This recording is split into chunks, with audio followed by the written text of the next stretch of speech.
নতুন আরেকটি রেসিপিতে সবাইকে ওয়েলকাম জানিয়ে আজকের ভিডিওটি শুরু করছি। হ্যালো এভরিওয়ান, আসসালামু আলাইকুম। কেমন আছেন সবাই? আজকের রেসিপিতে থাকছে লইট্টা শুটকি দিয়ে আলু করলা ভাজি। আশা করছি আজকের রেসিপিটি আপনাদের কাছে ভালো লাগবে। ভালো লাগলে চ্যানেলটিকে সাবস্ক্রাইব করে দিবেন এবং পাশে থাকা বেল বাটনটি অন করে দিবেন।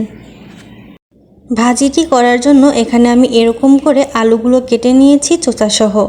একটা বড় সাইজের করলা নিয়েছি একটা বড় রসুন কুচি করে, 3টা ছোট সাইজের পেঁয়াজ কুচি করে নিয়েছি। লইট্টা শুটকিগুলো আমি আগে প্যানে ভেজে গরম পানি দিয়ে ধুয়ে পরিষ্কার করে নিয়েছি।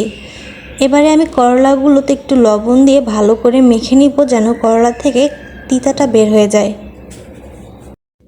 আমরা অনেকে কিন্তু করলা তিতার কারণে করলা ভাজি খেতে চাই না, কিন্তু এভাবে করে করলা ভাজি করার আগে যদি করলা লবণ দিয়ে মেখে এভাবে পানিটা বের করে ফেলা হয়, তাহলে কিন্তু করলা থেকে অনেকটা তিতা কমে যায়। এবারে চলে এলাম মূল রান্নায়। প্যানে 1/2 কাপ পরিমাণে তেল দিয়ে দিয়েছি। এরপর পেঁয়াজ কুচি ও রসুন কুচিগুলো দিয়ে দিলাম। এবার একটু ভেজে নিব। করলা ভাজিটাতে কিন্তু তেল একটু বেশিই লাগে, আপনারা চাইলে বাড়িয়ে বা কমিয়েও দিতে পারেন। আমি পেঁয়াজ রসুনটা বেশি সময় নিয়ে ভাজবো না, অল্প একটু ভেজে নিয়ে এর মধ্যে আমি দিয়ে দিব শুটকিগুলো দিয়ে আমি শুটকি সহ পেঁয়াজ রসুন আবার ভালোভাবে ভেজে নিব। এতে করে শুটকি থেকে সুন্দর একটা ফ্লেভার আসবে এবং শুটকিগুলো সুন্দর ভাজা হয়ে যাবে। আর এভাবে তেলের সাথে শুটকিগুলো ভেজে নিলে কিন্তু তরকারিটা খেতেও বেশ মজার হয়।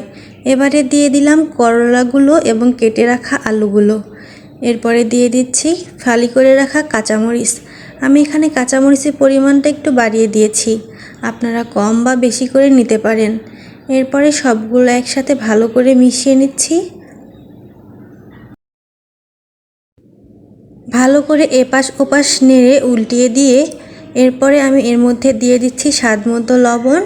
সামান্য পরিমাণে দিয়ে দিলাম হলুদ গুঁড়ো। বেশি হলুদ গুঁড়ো দিয়ে দিলে কিন্তু তরকারির কালারটা নষ্ট হয়ে যাবে। আমি কয়েকটা গোটা জিরা দিয়েছি। এবার সবগুলো আবার একসাথে মিশিয়ে নিচ্ছি ভালোভাবে। এই ভাজিটিতে কিন্তু আমি কোনো প্রকার পানি ব্যবহার করিনি, শুধু তেল দিয়েই ভাজিটা করে নিব। আমি কিন্তু পুরো রান্নাটাতে ঢাকনা ব্যবহার করিনি, এভাবে একটু পরপর নেড়ে নেড়ে ভাজিটি করে নিয়েছি। চিংড়ি মাছ দিয়ে মোটামুটি তো সবাই করলা ভাজি করে খেয়েছেন। শুটকি দিয়ে কারা কারা করলা ভাজি করে খেয়েছেন কমেন্ট করে আমাকে জানাবেন। আর যদি এভাবে কখনো বাসায় রান্না করে না থাকেন, তাহলে আমি বলবো অবশ্যই এভাবে একদিন বাসায় রান্না করে দেখবেন শুটকি দিয়ে করলা ভাজি। আশা করছি আপনাদের কাছে ভালোই লাগবে।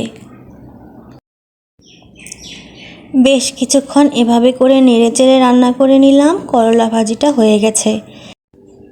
কেমন লাগলো আপনাদের কাছে আমার আজকের রেসিপিটি? যদি আজকের রেসিপিটি আপনাদের কাছে একটু হলেও ভালো লাগে থাকে, প্লিজ একটা লাইক দিয়ে দিবেন এবং সবাইকে আমন্ত্রণ রইল আমার নতুন আরেকটি ভিডিওতে নতুন আরেকটি রেসিপি দেখার।